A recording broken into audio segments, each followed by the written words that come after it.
Hare Nama, Hare Nama eva kevalam, Kalo nasteva, nasteva, nasteva gatiranyata.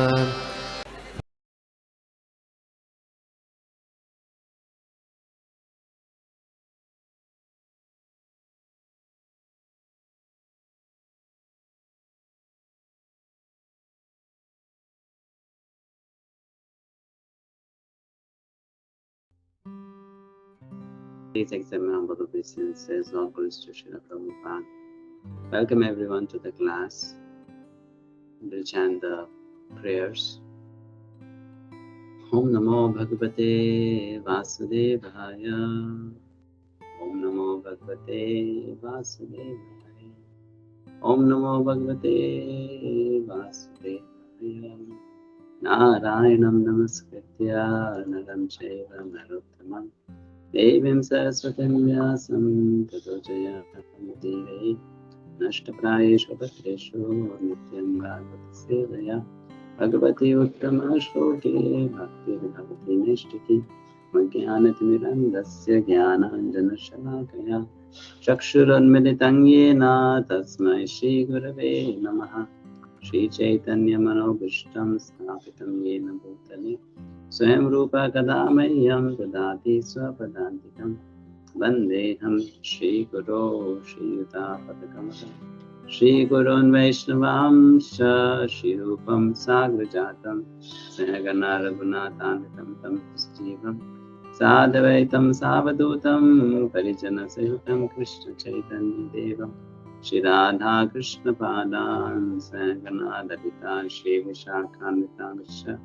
Nama Om Vishnupadaya Krishna Prishtaya Bhutale Srimate Bhaktivedanta Swamini Namini Namaste Saraswate Deve Gauravani Pracharine Nirvisesha Shunyavadi Paschatya Deshatarine Namo Mahavadanyaya Krishna Prema Pradayate Krishnaya Krishna Chaitanya Namine Gaurtushe Namaha He Krishna Karuna Sindhu Deenabandhu Jagatpate Gopesha Gopika Kanta Radhakanta Namostate Tapta Kanchana Gaurangi Radhavinda Vaneshwari Vrishabhanusute Devi Pranamami Haripriye Manchakalpatarurvesha Kripa Sindhu Vacha Patitanam Pavanebhyo Vaishnavebhyo Namo Namaha Jai Shri Krishna Chaitanya Prabhu Nityananda Shri Advaita Gadadhara Shivasadi Gaura Bhaktavrinda Hare Krishna Krishna Krishna Hare Hare Hare Rama Rama Rama Hare Hare Hare Krishna. Welcome everyone. So we'll read the shloka, the translation and the purport also. Esha prapanna varado ramayatma shaktaya Yat yat karishyate grihita gunavatarah tasmin savikramam idam shrijatopi cheto yunjita karma shamalam cha yatha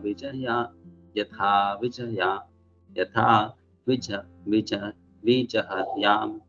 The Supreme Lord, the personality of Godhead, is always the benefactor of the surrendered souls. His activities are always enacted through his internal potency, Rama, or the goddess of fortune. I pray only to engage in his service in the creation of the material world, and I pray that I not be materially affected by my works, but thus I may be able to give up the false prestige of being the creator. In the matter of material creation, maintenance, and destruction, there are three incarnations of the material modes of nature: Brahma, Vishnu, and Maheshwara. But the Lord's incarnation as Vishnu and in his internal potency is the supreme energy for the total activities. Brahma, who is only an assistant in the modes of creation, wanted to remain in his actual position as an instrument of the Lord, instead of becoming puffed up by the false prestige of thinking himself the creator. That is the way of becoming dear to the Supreme Lord and receiving his benediction. Foolish men want to take credit for all creations made by them, but intelligent persons know very well that not a blade of grass can move without the will of the Lord. Thus, all the credit for wonderful creations must go to him. By spiritual consciousness, only can one be free from the contamination of material affection and receive the benedictions offered by the Lord. Yes, next verse. Also, right? 2 verses. Na, 2 verses. Yeah, Prabhu. नाभिहृदात् इह सतो अम्बसि यस्य पुंसो विज्ञानशक्तिरहम् आसम् अनन्तशक्तेः रूपं विचित्रम् इदमस्य विवृण्वतो मे मारीरिशिष्ट निगमस्य गिरां विसर्गः.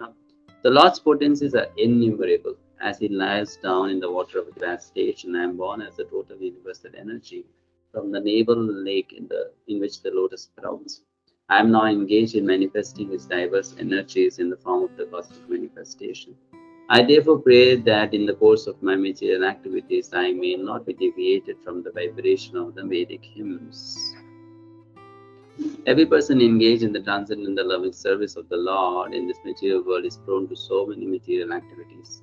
And if one is not strong enough to protect himself against the onslaught of material affection, he may be diverted from the spiritual energy. In the material creation, Brahma has to create all kinds of living entities with bodies suitable to their material conditions. Brahma wants to be protected by the Lord because he has to contact many vicious living entities. An ordinary Brahmana may fall from the Brahma Tejas or the power of Brahmanical excellence due to his association with many fallen conditioned souls. Brahma, as the supermost Brahmana, is afraid of such a fall down and therefore he prays to the Lord for protection. This is a warning for one and all in the spiritual advancement of life. Unless one is surely protected by the Lord, he may fall down from his spiritual position. Therefore, one has to pray constantly to the Lord for protection and a blessing to carry out one's duty. Lord Chaitanya also entrusted his missionary work to his devotees and assured them of his protection against the onslaught of material affection.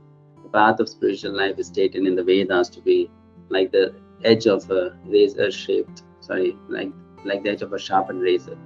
A little inattentiveness may at once create havoc and bloodshed, but one who is a completely surrendered soul, always seeking protection from the Lord in the discharge of his entrusted duties, has no fear of falling into material contamination. Thus end the purport of Srila Prabhupada ki jai.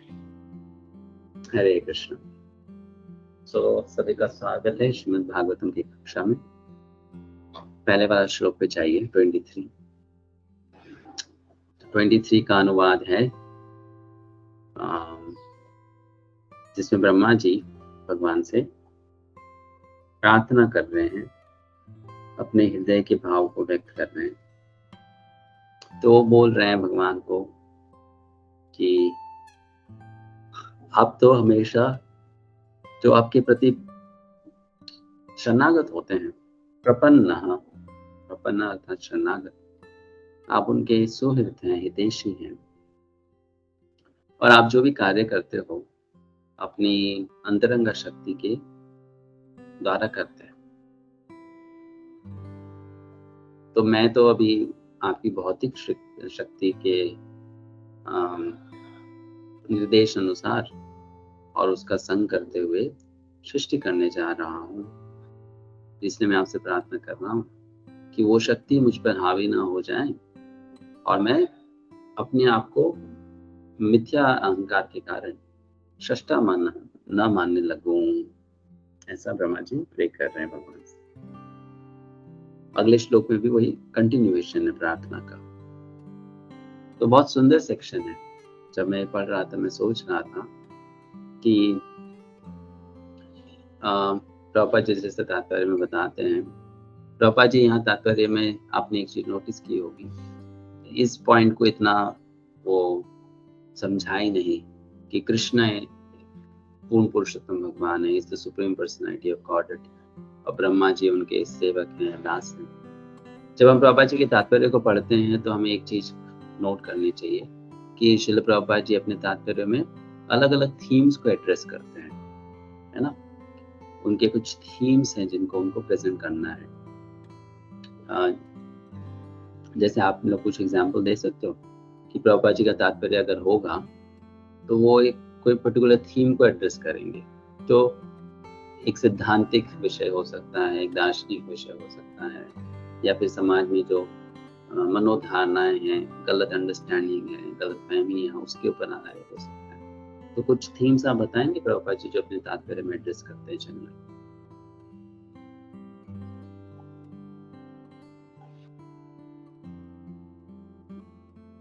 क्या होगा, इस कोई है कि नहीं? हरे कृष्णा या हरे कृष्ण प्रभु।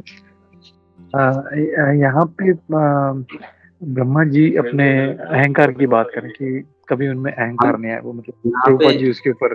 आप यहाँ पे छोड़िए, इन जनरल प्रभुपाद जी अपने तात्पर्य में क्या क्या थीम्स पे बोलते हैं? Okay, in general. हेमंगिरी हरे माता जी। कृष्णा प्रभु जी, दंडवत प्रणाम।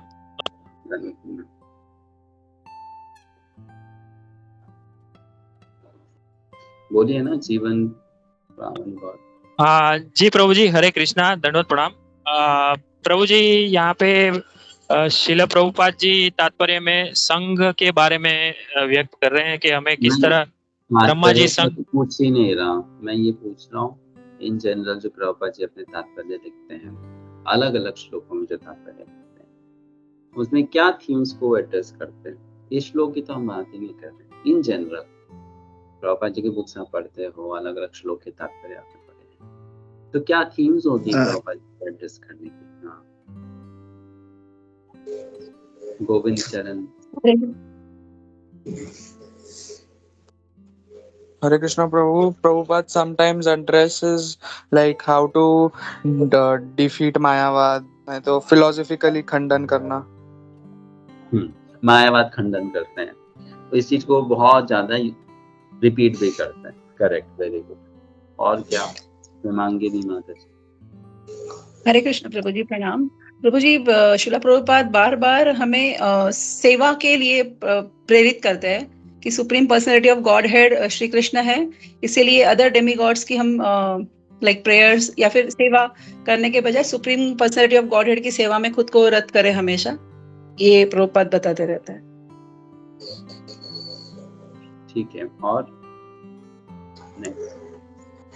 हरे कृष्णा प्रभु। प्रभुपाद ऑलवेज ये थीम को भी एड्रेस करते हैं कि Krishna is the only supreme enjoyer, तो हम वी शुड बी उनके एंजॉयमेंट में हमको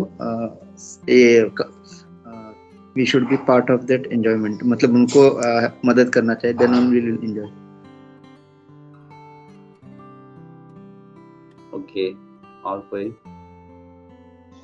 कृष्णा प्रभु जी, प्रभुपाद कृष्णा कॉन्शियसनेस के बारे में ज्यादा बताते हैं, मतलब वो कभी भी बाकी के योग के ऊपर डिस्कस करके finally again comes back to Krishna consciousness. तो भक्ति योग के बारे में प्रभुपाद बहुत ज्यादा बात करते हैं। हरे कृष्णा।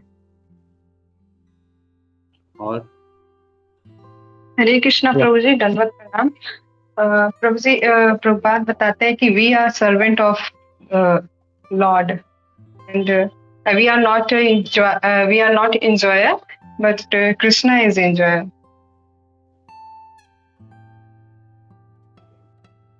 ओके, और कोई पॉइंट? प्रभु जी, ये जी प्रभु, बोलिए प्रभु।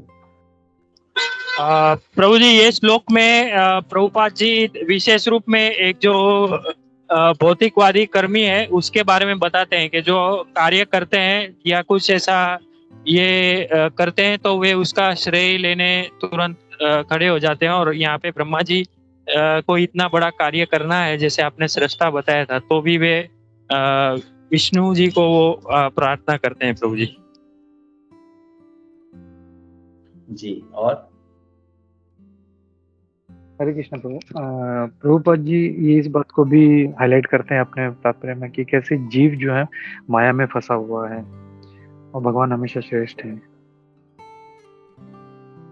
जी, और कोई पॉइंट रह गया? हरे कृष्ण प्रभु, वर्णाश्रम धर्म के बारे में भी वो हाईलाइट करते हैं।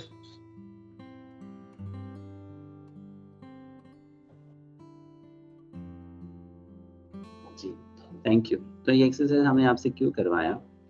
क्योंकि यहाँ प्रभुपाद जी ने तात्पर्य में वो सभी वो पॉइंट्स ले सकते थे कि कृष्णा पूर्ण पुरुषोत्तम भगवान है, ये उसको एड्रेस नहीं किया। उन्होंने यहाँ पर एक जीव के परिस्थिति के अनुसार क्या शिक्षाएं ली जा सकती है उसको एड्रेस किया। तो बता रहे हैं कि ब्रह्मा जी को इतना ऊंचा पद दिया है भगवान ने, इतनी बड़ी जिम्मेदारी दी है, भौतिक सृष्टि के वो सेकेंडरी क्रिएटर है ना, विसर्ग वो करते हैं, सर्ग तो भगवान से ही होता है। तो वो एक जिम्मेदारी है जो भगवान जी ब्रह्मा जी को दे रहे हैं। ठीक, भगवान जी ब्रह्मा जी को पहले ही बोले कि तुम तपस्या करना, राइट, और वो तपस्या उन्होंने की, उनको वेदों का ज्ञान प्राप्त हुआ और फिर भगवान उनको जिम्मेदारी देकर चले गए। तो ब्रह्मा जी का भी भाव क्या है? अभी ये श्लोक हम सभी भक्तों के लिए एक बहुत ही बुनियादी शिक्षा दे रहा है कि जब तक हम भौतिक संसार में हैं, हम कोई भी कार्य करें, उस कार्य में भौतिक ऊर्जा शक्ति के साथ में हमको आदान प्रदान करना है। We have to deal with the material energy of Krishna, है ना। चाहे वो कोई सा भी आश्रम क्यों ना हो, चाहे कुछ भी क्यों ना हो, चाहे प्रचार का कार्य क्यों ना हो, आपको भगवान की भौतिक शक्ति के साथ में कार्य करना है। और यहाँ पर तात्पर्य प्रभुपाद जी समझाते हैं कि ये कार्य ही खतरनाक है, खतरे से भरा पड़ा है, भौतिक शक्ति के साथ कार्य करना। तो ब्रह्मा जी को ज्ञान मिल गया था, तो वो अवगत थे कि ये तो प्रॉब्लमैटिक है। आगे जाकर समझ लीजिए, मैं भौतिक सृष्टि करते करते मेरा ही मन ना आ जाए भौतिक सृष्टि में रहने का, है ना, या मैं इसको अपना ही एक बोलते हैं ना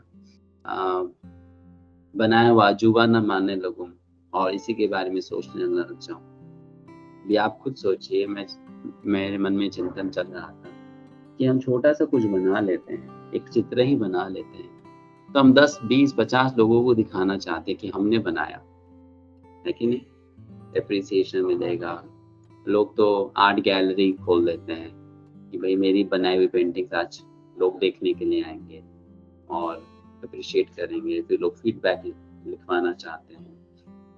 तो उससे एक व्यक्ति का ईगो सैटिस्फाई होता है कि मैंने इतना अच्छा सुंदर काम किया।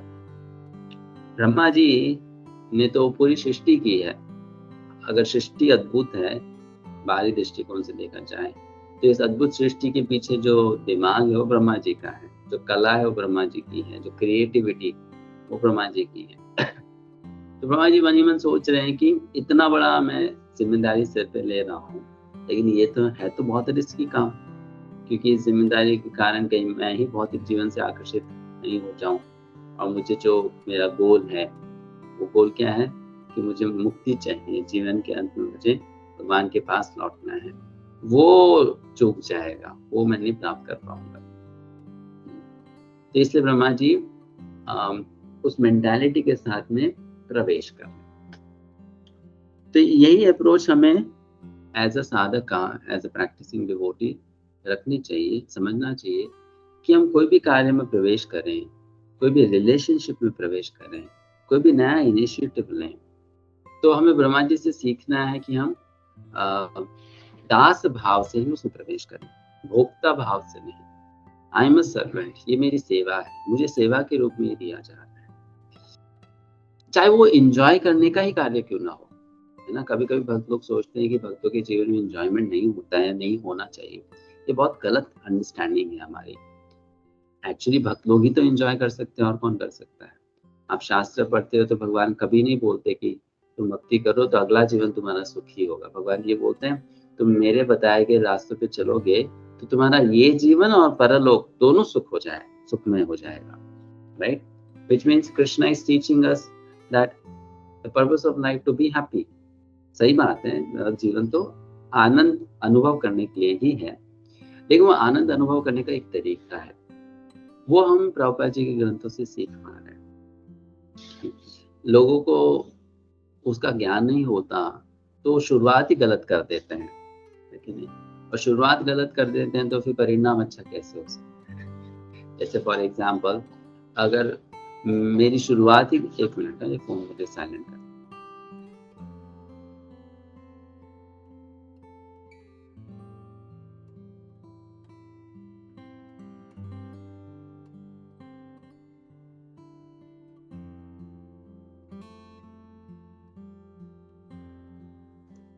जैसे हम कोई कार्य शुरू करते हैं, तो अगर हम उस शुरू में ही उस कार्य में अगर कुछ मिस्टेक कर दें, तो उसका परिणाम तो संभव है ही कि उसमें गलती होगी और वो गलत परिणाम ही निकलेगा। तो अधिकांश लोग जीवन में कुछ भी प्रारंभ करते हैं, उनकी अप्रोच गलत होती है। अप्रोच क्या होती है कि वो इसको मटेरियल एंजॉयमेंट का एक साधन समझते हैं, मटेरियल प्रॉस्पेरिटी का एक साधन समझते हैं, लेकिन आध्यात्मिक रूप से वो कार्य मेरे लिए कितना सही है वो नहीं समझते। लेकिन एक डिवोटी वैसा नहीं है, सोचता। जब हम कहते हैं ब्रह्म जिज्ञासा हमें करनी चाहिए, तो ब्रह्म जिज्ञासा के कार्य में 5 प्रश्न होते हैं। क्या? मैं कौन हूँ? अभी मैं कहाँ हूँ? मुझे कहाँ जाना है? जहाँ मैं जाना चाहता हूँ वहाँ पर मेरा अनुभव कैसे होगा, क्या होगा, और वहाँ जाने के लिए मुझे क्या क्या ऑब्स्टिकल्स आएंगे। समझ में आया? ब्रह्म जिज्ञासा में 5 प्रश्न होते हैं। क्या? मैं कौन? इसका आंसर क्या है? मैं आत्मा हूँ, जो भगवान का अंश है, जीव, दास है। मैं अभी कहाँ हूँ? इसका आंसर क्या आएगा? मैं अभी कहाँ हूँ? शास्त्रों का अगर हम अध्ययन करें, क्या आंसर आता है इसका कि मैं अभी कहाँ हूँ? भौतिक जगत प्रभु जी। भौतिक जगत में हूँ, तो ये क्या मेरे लिए उचित स्थान है? नहीं, मैं फंस गया ना भौतिक जगत में, है कि नहीं? मैं इस 3 गुणों से बने हुए संसार में फंस गया, जो कि मेरा वास्तविक घर नहीं है। तो मुझे कहाँ जाना है? मुझे अपने घर जाना है, भगवान के धाम में जाना है। भगवान के धाम जाके मुझे क्या मिलेगा? तो प्रभुपाद जी एग्जाम्पल देते थे, आप जैसे मछली को जल से निकाल दो, तो उसका जो अनुभव है वो आपके संसार का अनुभव है, और वही मछली जल में वापस चली जाएगी, तो जो अनुभव होगा वो भगवान के धाम में जाने वाला अनुभव होगा, बैक टू होम। अब वहां जाने में मुझे ऑब्स्टिकल्स क्या आने वाले हैं? तो ब्रह्मा जी यहाँ पर उस चीज को एड्रेस कर रहे हैं कि what is the obstacle in his going back home, back to god. क्या ऑब्स्टिकल है? कि आपने मुझे जिम्मेदारी तो दे दी, इस जिम्मेदारी में मैं अपने आप को मटेरियल आइडेंटिटी जो मेरी है कि आई एम द क्रिएटर, मैं उस आइडेंटिटी से अपने आप को बहुत ज्यादा आइडेंटिफाई न करने लग जाऊं। देखो ब्रह्मा हूं मैं, आई एम द क्रिएटर, मैंने बनाया सब कुछ। नहीं नहीं नहीं, मुझे वैसा नहीं सोचना है। I don't want to think like that. मैं वैसा सोचना ही नहीं चाहता। मैं तो बहुत छोटा सा एक जीव हूँ जिसको आपने एक शक्ति प्रदान कर दी, जिस शक्ति के कारण मैं ये सब कर पा रहा हूँ या कर पाऊंगा, तो मैं उसी शक्ति से ज्यादा इम्प्रेस न हो जाऊं, क्योंकि वो मटेरियल एनर्जी है ना। तो बाजी तात्पर्य में बताते कि ब्रह्मा जी भगवान को क्रेडिट देना चाहते हैं, और हमें भी ये सीखना चाहिए कि हम भगवान को ही क्रेडिट दें। उससे क्या होगा? You will be happy, you will be prosperous. और प्रभा जी लिखते हैं you will get the blessings of the supreme Lord. आपको भगवान का आशीर्वाद मिलेगा, उनकी कृपा मिलेगी। तो ये कितना सुंदर विषय है, क्योंकि इसको हम दिन के कोई भी कार्य में, जीवन के कोई भी कार्य में लगा सकते हैं। कि हम कोई भी नई शुरुआत करते हैं, चाहे वो हमारे भौतिक कार्यों से संबंधित हो या आध्यात्मिक कार्यों से संबंधित हो, लेकिन हमको भगवान की भौतिक शक्ति के साथ में तो कार्य करना ही है। और उसमें जो खतरा है कि मैं अपनी आइडेंटिटी भूल जाऊं कि मैं कौन हूँ, मेरे लाइफ का पर्पस क्या है, उसमें ऑब्स्टिकल्स क्या है, तो उससे अपने आप को बचाने के लिए कि मैं डगमगा ना जाऊं, हमें भगवान से प्रार्थना करनी। We should be prayerful, we should be praying to Krishna, है ना। जैसे कि अभी मैं आपसे क्वेश्चन पूछता हूँ, मोस्टली आप में से यहाँ पे सब गृहस्थी होंगे, कोई होगा जो अभी मैरिड नहीं हो, लेकिन उससे तो मैरिड होंगे अभी, और शायद आप में से बहुत लोग विवाह के बाद में भक्ति में आए हो, कुछ होंगे जो विवाह से पहले भक्ति में हो, राइट। तो जो आप में से मैरिड है और विवाह के बाद भक्ति में आए, आप में से कितनों को विवाह करते समय मन में यह आया कि मुझे भगवान से प्रार्थना करनी चाहिए कि भगवान मैं गृहस्थ आश्रम में प्रवेश कर रहा हूँ या कर रही हूँ, इस माया से मुझे बचा लेना। कितनों के मन में ये प्रार्थना आई थी, है? जब आप लोगों ने विवाह किया होगा, हाँ आई थी, माही माता जी को आई थी। और आप डिवोटी नहीं थे तब भी आई थी आपको विवाह। अनम्यूट कीजिए। हरे कृष्णा। हाथ उठाया नहीं, कुछ बोला नहीं, भी चलेगी क्या? अच्छा है। तो वैसी कोई प्रार्थना शायद नहीं आई होगी मोस्ट ऑफ द लोग यहाँ पे अटेंडेंट्स हैं। डिवोटी होने के बाद में भी शायद नहीं आई हो, है ना? लेकिन हम ये सीख सकते हैं कि चलो पास में तो हमें भक्ति का ज्ञान नहीं था, हम भक्ति में नहीं थे, लेकिन ब्रह्मा जी से ये सीख सकते हैं कि आज के बाद या अभी के बाद हम कुछ भी नया शुरू करें, कोई भी कार्य क्यों ना, तो भगवान से प्रे अवश्य करें कि इस कार्य के द्वारा आपकी मैं सेवा कर रहा हूँ या सेवा कर रही हूँ या सेवा हो जाएगी, लेकिन मैं इस कार्य से जो प्रपंच में बंधन बन सकता है, प्रपंच में जो लगाव बन सकता है, मैं उसमें न पड़ूं। आप प्लीज मुझे प्रोटेक्ट कर, आप प्लीज मुझे बचा, है ना? और इस कार्य में अगर मुझे कुछ सफलता मिल जाती है तो मैं उसका श्रेय आपको ही दूंगा, right? I will give the credit to you. तो ये बहुत एक अच्छा वो है, क्या कहते हैं, एक्सप्रेशन है भगवान के प्रति ब्रह्मा जी के द्वारा। Bhakti is all about expressing yourself, your devotion to Krishna, है कि नहीं? जैसे कि मैं आपको एक एग्जांपल देता हूँ कि एज ए फादर और मदर, एज ए पेरेंट, हर माता पिता अपने बच्चे को पढ़ाते हैं, स्कूल भेजते हैं, उसके ऊपर पैसे खर्च करते हैं, उसको अच्छी परवरिश देते हैं, उसका हेल्थ का केयर करते हैं। और आज के समय तो माता पिता ये एक्सपेक्ट भी नहीं करते कि ये बच्चा बड़ा होकर हमारी केयर कर लेगा इन रिटर्न। पहले होता था कि बड़ा होगा, हमारे लिए घर लाएगा, गाड़ी लाएगा, ये करेगा। आजकल तो माता पिता एक्सपेक्ट भी नहीं कर सकते कि बुढ़ापा पे हमारा ख्याल रखेगा, यू नो। वो यंग एज में ही क्या कहते हैं, रिटायरमेंट प्लान्स बनाना शुरू कर देते, भाई इनसे तो कुछ होने वाला नहीं, हम ही अपना कुछ जोड़ के रख लेते, काम आएगा बुढ़ापे। तो टाइम्स हैव चेंज, समय बदल गया, लेकिन फिर भी माता पिता क्या सोचते हैं कि चलो ये व्यक्ति अपना तो कर ले, मतलब अच्छा पढ़ाई कर ले, नौकरी में लग जाए, इसकी शादी हो जाए, फिर ये अपना आगे खुद संभाल ले, इतना तो बन जाए, राइट?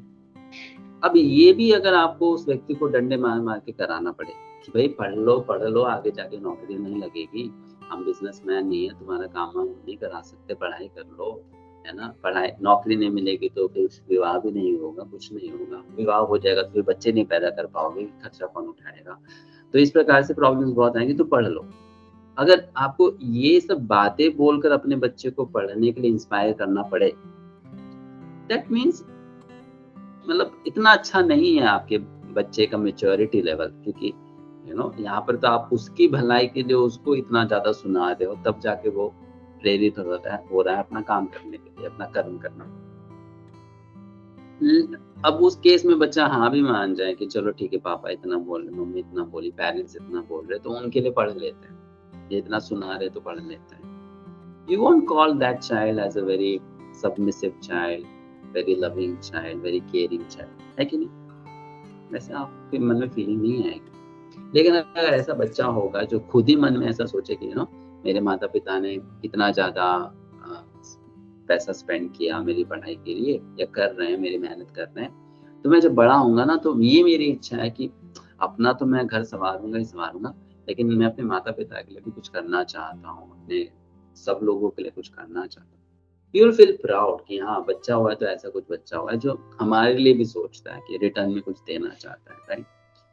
नाउ दैट फीलिंग एक माता पिता को जो होगी, उस समय जो खुशी होगी माता पिता को, उससे उनके हृदय से एक आशीष निकलेगा, ब्लेसिंग निकलेगी उस बच्चे के लिए कि भाई हमने तुम्हें जन्म दिया और बदले में तुमने इस प्रकार हमसे रेसिप्रोकेट किया है, even though we don't want anything from you, but just because we have that feeling towards us कि आप हमारे लिए कुछ करना चाहते हो, तो we bless you, एक नॉर्मल सा माता पिता भी अपने बच्चे के प्रति इस प्रकार ब्लेसिंग दे देगा, है कि नहीं?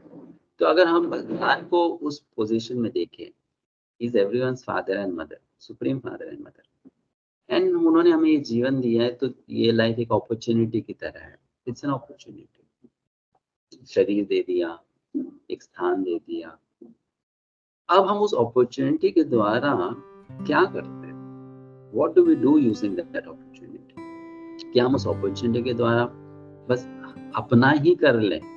होता ना कि I am some other maintaining myself, मेरा सब कुछ ठीक चल रहा है, दे विल बी ओके कि चलो हमने इसको जन्म दिया, इसको जीवन दिया, इसने ऐसा ऐसा कुछ कर लिया। But if using that opportunity we do something which makes them feel, which makes Krishna feel proud, which makes Krishna feel happy and satisfied that you have done something for me, that will bring out blessings from Krishna, है ना?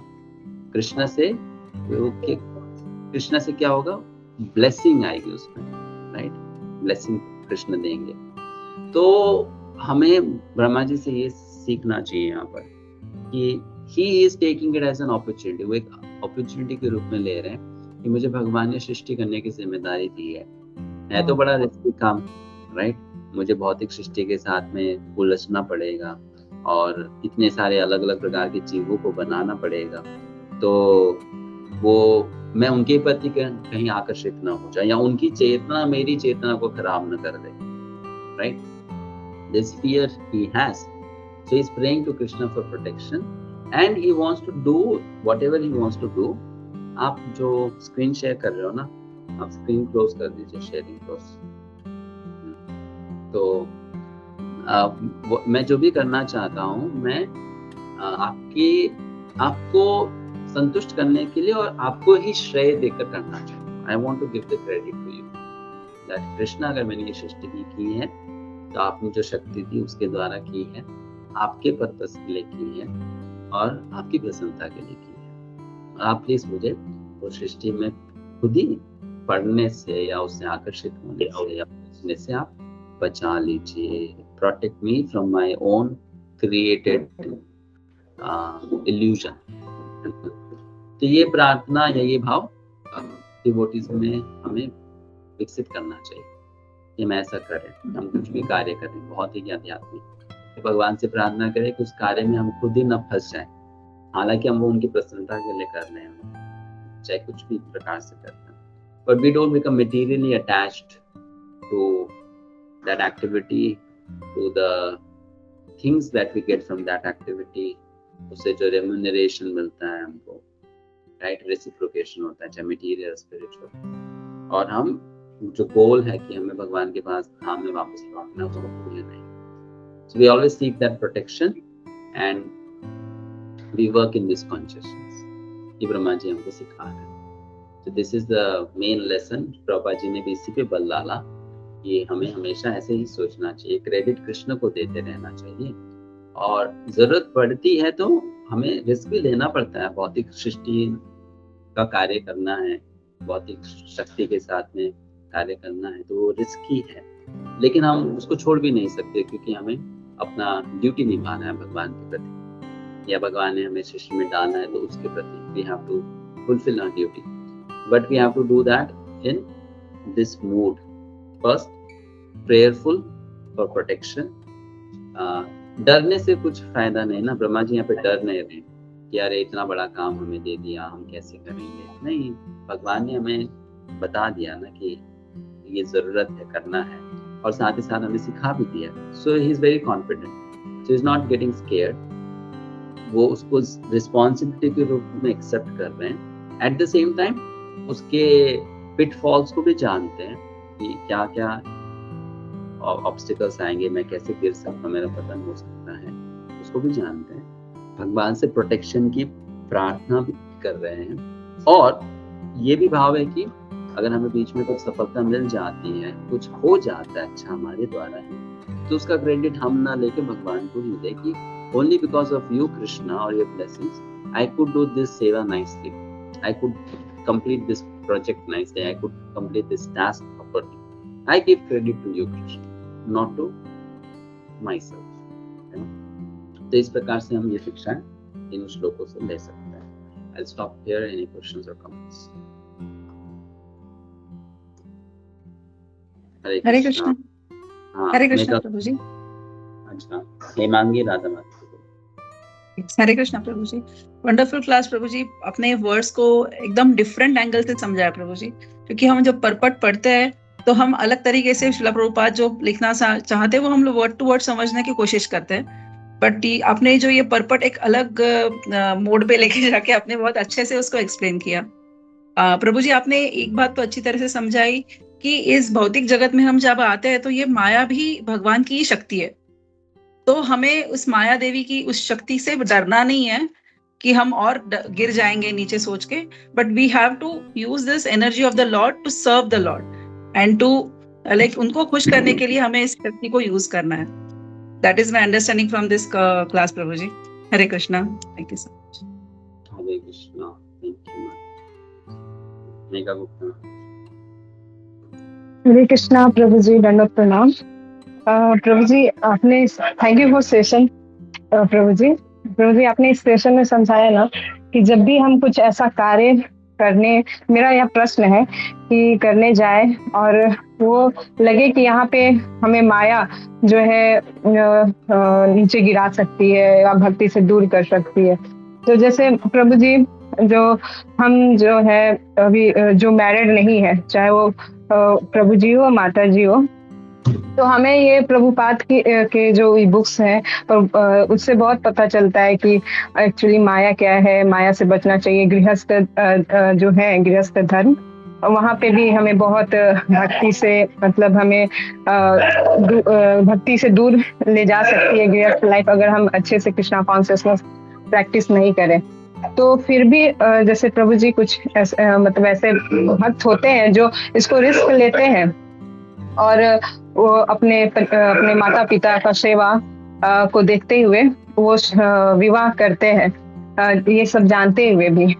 तो प्रभु जी मेरा प्रश्न ये है कि प्रभु जी who is great here, कि वो जो रिस्क लेते हैं कि ऑफ कोर्स हमें गृहस्थ धर्म और गृहस्थ लाइफ में जो कृष्णा कॉन्शियसनेस प्रैक्टिस करना है वो अच्छे से करना है और थोड़ा डिफिकल्ट भी होता है, तो भी ये जानते हुए वो गृहस्थ लाइफ में एंटर करते हैं।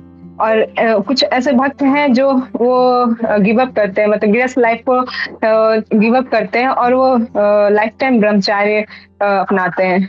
तो जैसे बहुत सारे सेशन में ऐसा सुनने को मिला है प्रभु जी, जैसे कि गृहस्थ धर्म में हम जो है हमें चांस जो है जो बैक टू गॉड हेड और जो होता है वो उसका जो है ना बहुत कम हो जाता है। तो यहाँ पे हम यही प्रश्न है प्रभु जी कि वो जानते हुए भी लेकिन अपने रिस्पॉन्सिबिलिटीज को आगे एग्जीक्यूट करने के लिए वो गृहस्थ धर्म में इंटर करते हैं। तो प्रभु जी यहाँ पे who is great in the sense कि यहाँ पे कौन श्रेष्ठ है, मतलब उनका विचार। हरे कृष्णा प्रभु जी। हरे माता जी, ये जो क्वेश्चन आप पूछ रहे हो ना कि कौन ग्रेट है, गृहस्थ ग्रेट है या ब्रह्मचारी या सन्यासी, वो क्वेश्चन ही गलत है, क्योंकि गोल अचीव होना चाहिए ना। अगर आपका गोल अचीव हो रहा है कि आप भगवान की भक्ति कर रहे हो और आप भगवत धाम जा रहे हो, तो जो भी ये गोल अचीव कर पा रहा है, चाहे वो गृहस्थ हो, ब्रह्मचारी, सन्यासी, वो ग्रेट है। और वो गोल अचीव नहीं कर पा रहा है तो उस ग्रेटनेस का फायदा ही क्या,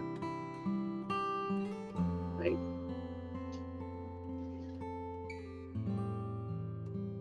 तो आप पोजीशन के बेसिस पे सक्सेस को जज नहीं कर सकते ना, कि हाँ कोई अगर ब्रह्मचारी होगा तो उसका फिर निश्चित ही है वो भगवत धाम जाएगा, कोई सन्यासी होगा तो निश्चित ही है, कोई गृहस्थ होगा तो निश्चित ही है कि वो फेल हो जाएगा। ऐसा कुछ नहीं है ना। यहाँ पे हमें ये समझना है कि अगर आप ब्रह्मचारी आश्रम में हो तो आपके लिए कुछ टाइप ऑफ चैलेंजेस हैं। आप गृहस्थ आश्रम में हो तो आपके लिए कुछ टाइप ऑफ चैलेंजेस हैं। आप स्त्री शरीर में तो आपके कुछ टाइप के चैलेंजेस हैं, आप पुरुष शरीर में तो आपके कुछ टाइप ऑफ चैलेंजेस हैं, आप संन्यास आश्रम में तो आपको कुछ टाइप ऑफ चैलेंजेस हैं। आपका पोजीशन क्या है, उसके बेसिस में आपके चैलेंजेस क्या हैं, आप उस पे काम करो। एंड अगर आप उस पे काम करके सफलता प्राप्त कर पा रहे हो, you are successful, you are doing good. इसमें बड़ा या छोटा, महान या कम, उससे क्या फर्क पड़ता है? Doesn't matter. फॉर एग्जाम्पल, कोई ब्राह्मण घर में जन्म लिया है, कोई शूद्र जन्म में जन्म लिया है, दोनों के लिए हो सकता है कि चलो परिस्थितियां अनुकूल उतनी ना हो भक्ति करने के लिए, ब्राह्मण के लिए ज्यादा अनुकूल हो और शूद्र के लिए कम अनुकूल हो। लेकिन अगर वो शूद्र उस कम अनुकूल परिस्थिति में ज्यादा अच्छे से भक्ति कर लेता है, तो he is more perfect than the brahmin. Right और रॉन्ग? इसलिए हमें रियलिस्टिक होना चाहिए। टू बी रियलिस्टिक मीन्स दूसरों के साथ अपनी लाइफ कंपेयर मत कीजिए। आपके पूर्व कर्मों के कारण आपको भगवान ने किसी परिस्थिति में डाला है ना? आपकी सिचुएशंस, आपको एक प्रकार के माता पिता दिए हैं, है ना? आप तो आपको भगवान ने किसी परिस्थिति में डाला है। So Krishna is not going to judge you based on other situations. Krishna आपको आपकी परिस्थिति के अनुसार जज करने वाले, राइट? अब उस सिचुएशन में आपके लिए क्या सही होता है, you do that. It's not about मुझे महान बनना है या मुझे कुछ महान करना है, आपको वो करना है जो सही है, right? और आप कृष्णा कॉन्शियस होना है। हम लोग एक्सटर्नल्स में जब बहुत ज्यादा फंस जाते हैं तो मेन गोल भूल जाते हैं। मेरे अंडरस्टैंडिंग में इट डजंट मैटर कि आप ब्रह्मचारी हो, गृहस्थ हो, सन्यासी हो, सबकी अपनी अपनी चैलेंजेस हैं, लेकिन सबके पास में भगवान के धाम जाने की इक्वल अपॉर्चुनिटीज भी है। ये मैं आपको क्यों बोल सकता हूँ, क्योंकि हमेशा ऐसा लगता है गृहस्थों को कि आप ब्रह्मचारी हो जाओगे, संसार की समस्याएं आपकी खत्म हो जाएगी, टेंशन खत्म हो जाएगी, तो आप भक्ति इजीली कर पाओगे। बट एक्सटर्नल सिचुएशन में जो अनुकूलता हमें चाहिए ना, वो हमेशा होती नहीं, क्योंकि हमारे कर्म ऐसे नहीं होते हैं, राइट? और वो एक्सटर्नल सिचुएशन की प्रतिकूलता को हर व्यक्ति अनुभव करता है, चाहे वो ब्रह्मचारी हो, गृहस्थ हो, सन्यासी हो। अगर हमें ऐसा लगता है ना कि हम एक्सटर्नली सिचुएशन बदल देंगे तो सब कुछ अनुकूल हो जाएगा, ये भ्रम है हमारा, बहुत बड़ा भ्रम है। क्यों? क्योंकि फर्स्ट ऑफ ऑल तो आपके पूर्व कर्म ही आपके लिए वो अनुकूलता नहीं आने देंगे। Your Karma will disturb you, आपका मन आपको परेशान करेगा। लोग भी तो होंगे चारों तरफ जिनका आप अलग है, सोच अलग है, सेवा करने का भाव अलग है, आप उससे भी डिस्टर्ब होंगे, राइट? तो इसलिए हमें बड़ा छोटा, महान कम महान, इस पे नहीं जाना चाहिए। ये मटीरियलिस्टिक अप्रोच हो गया डिवोशनल सर्विस को लेकर।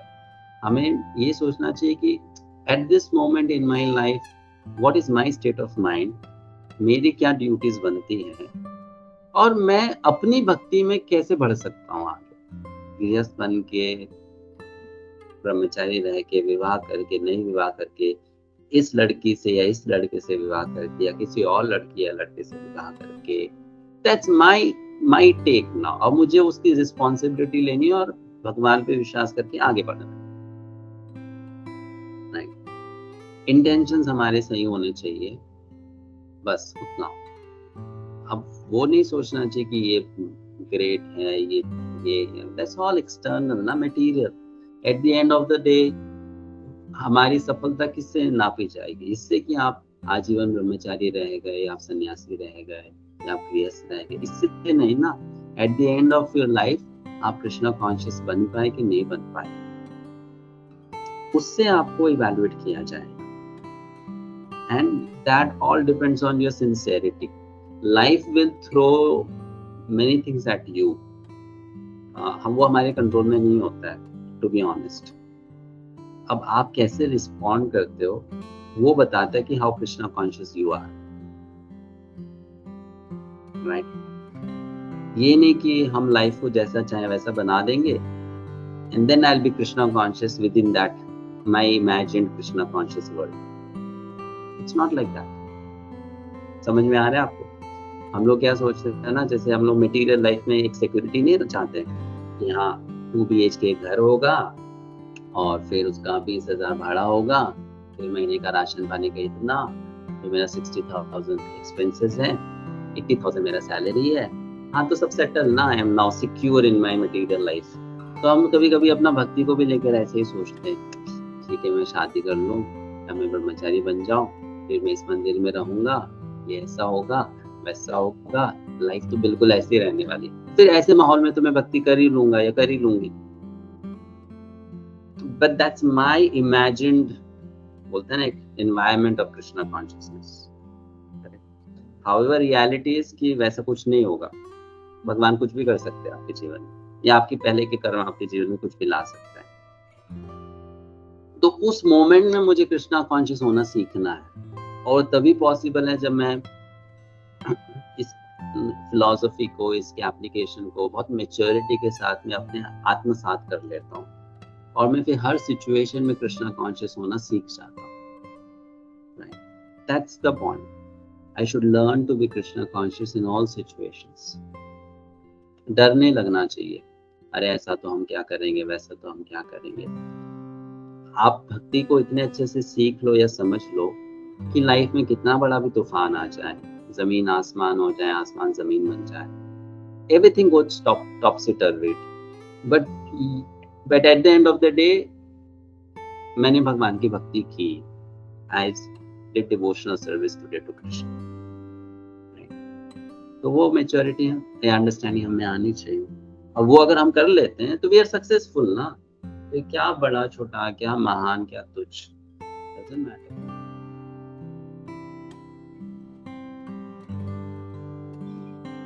हरे कृष्णा प्रभु जी, थैंक यू वेरी मच प्रभु जी, आपने बहुत अच्छे से इसको क्लियर किया। दंडवत प्रणाम। हरे कृष्णा। हरे कृष्णा। समीर प्रभु। हरे कृष्णा प्रभु जी, दंडवत प्रणाम। प्रभु जी बहुत अच्छा क्लास था, बहुत अच्छा। प्रभु जी मेरा एक्चुअली आपने जो स्पेसिफिक बोला था कि हम लोग इस भौतिक सृष्टि में अगर कोई कार्य करते हैं तो भौतिक चीजों के साथ हमारा डील होता है, तो we have to be very very मतलब कॉशियस, और भगवान की तो सरेंडर होना चाहिए। तो ये मतलब आपने जो बताया बहुत इंपॉर्टेंट था, और वो ब्रह्मा जी ने जो किया, मतलब देखते हैं कि आगे चल के भी ब्रह्मा जी को कितनी सारी प्रॉब्लम्स आ गए, but just because he was surrendered to Krishna he was able to manage that. प्रभु जी आप बीच में एक बता रहे थे कि एप्रिसिएशन के लिए हम लोग थोड़े ये होते, मतलब एप्रिसिएशन के लिए थोड़े तरसते हैं। तो ये प्रभु जी भौतिक सृष्टि में हम लोग जी रहे हैं, मटेरियल लोगों के साथ भी ये मतलब अपना ताल्लुकात आते रहता है, तो इस सिचुएशन में प्रभु जी इससे कैसे हम लोग बच सकते हैं? मतलब अभी ऑफिस में काम करते हैं, तो ऑफिस में ऐसा तो लगता ही है ना कि हम लोगों ने जो काम किया है वो उसकी तारीफ होनी चाहिए, ताकि boss will look at it, and मतलब वो एंगल से भी हम लोग सोचते हैं कि वो एप्रिसिएशन मिलना चाहिए। तो प्रभु जी इससे मतलब कैसे हम लोग बच सकते हैं, मतलब how to deal with this Prabhu ji? Hare Krishna. Hare Krishna. Yes Prabhu. Prabhu actually क्या हो गया ना, let me tell you something very honestly. आज के समय में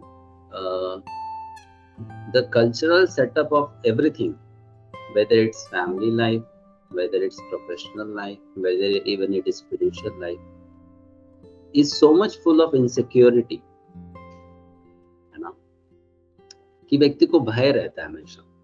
जैसे कि फॉर एग्जाम्पल मैं आपको एक उदाहरण देता हूँ। आज से 200-300 साल पहले ना, अगर आप अपनी वाइफ को अप्रिशिएट नहीं करते हो, या आपकी वाइफ आपको अप्रिशिएट नहीं करते हो, तो ये इनसिक्योरिटी नहीं होती कि वो छोड़ देगी हमें। आज से पहले ऐसा वो इनसिक्योरिटी नहीं होती थी, ठीक है।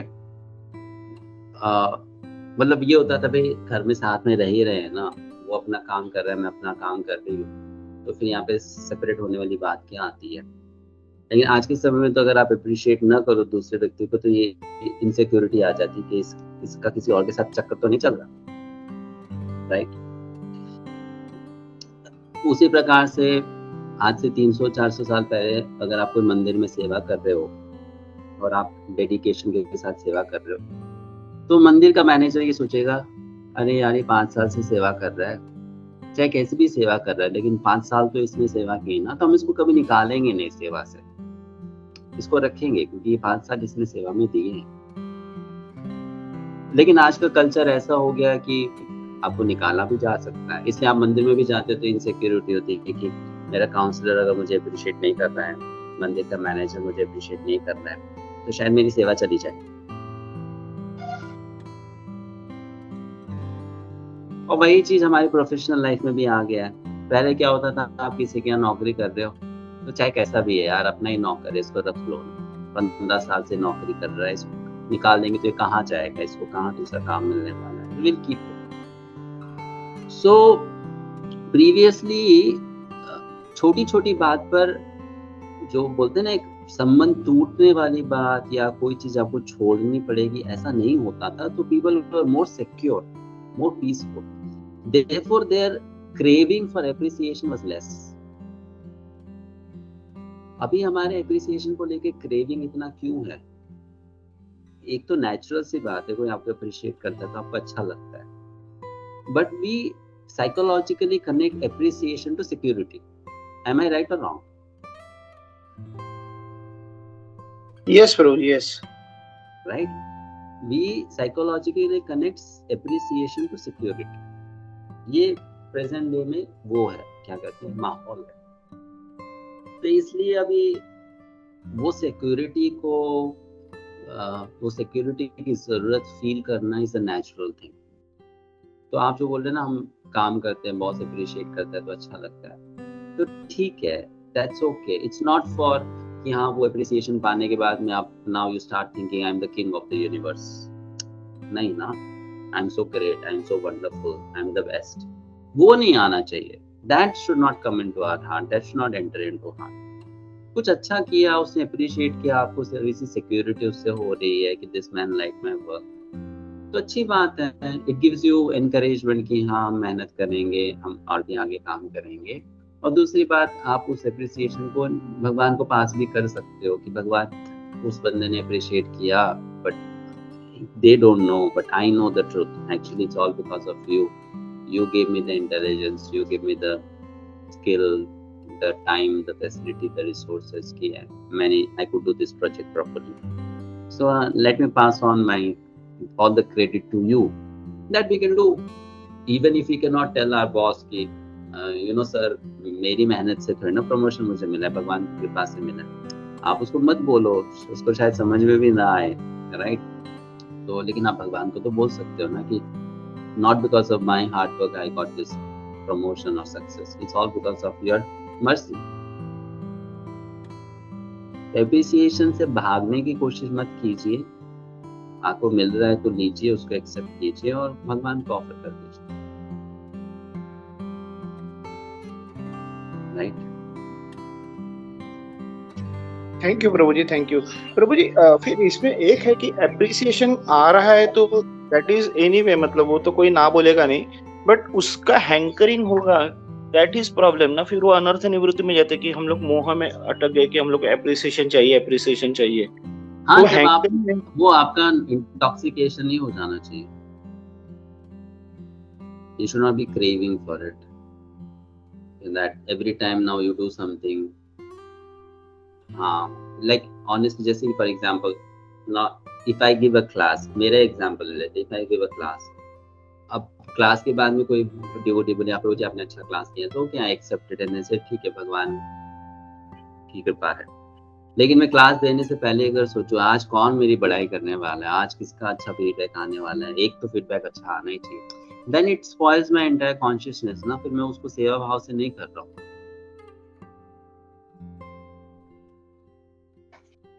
ओके, करेक्ट, वो सेवा भाव से लेना है, we don't have that kind of, बराबर, correct, right? Yes yes yes. Yeah, so that's why you just do it as a matter of duty, and then if you do it honestly, sincerely, appreciation will come. कहीं ना कहीं से आपको मिल जाएगा।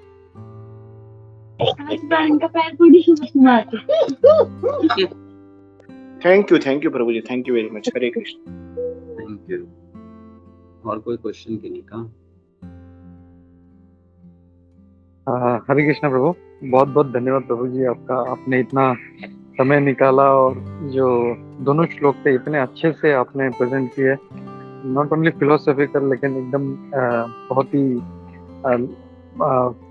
Practical आज के से, मतलब विद फिलोसॉफिकल बेस बहुत अच्छे से समझा। तो बहुत बहुत धन्यवाद आपका, आपका क्लास हमेशा सुनने हमें अच्छा लगता है और स्पेशली जो प्रश्नोत्तर होते हैं बहुत अच्छे होते हैं। तो ऐसे ही प्रभु आपसे रिक्वेस्ट है कि ऐसी कृपा बनाई रखिए हम लोगों पे और हम लोगों को ऐसे संग देते रहिए। और मैं स्पेशली जीव पान प्रभु जी का धन्यवाद करना चाहता हूँ, जिनकी वजह से आप हमारे टच में आए और हम लोग फिर अभी भक्ति शास्त्री भी कर रहे हैं। तो thanks to him also for that. और प्रभु जी बस यही रिक्वेस्ट है, आप ऐसे आते रहिए, हम लोग संग देते रहिए। हरे कृष्णा। और किसी का कोई हरे कृष्णा, और किसी का कोई प्रश्न नहीं है तो हम लोग रुकते हैं यहाँ पे। एंड धन्यवाद प्रभु जी। हरे कृष्णा। वाञ्छा कल्पतरुभ्यश्च कृपा सिन्धुभ्येव च पतितानां पावनेभ्यो वैष्णवेभ्यो नमो नमः। अनंत कोटि वैष्णववृंद की जय। श्रील प्रभुपाद की जय। इस्कॉन गोविंद की जय। मधुसूदन विष्णु देवी जी की जय। थैंक यू प्रभु। हरे कृष्णा। प्रणाम। Thank you everyone. Hare Krishna.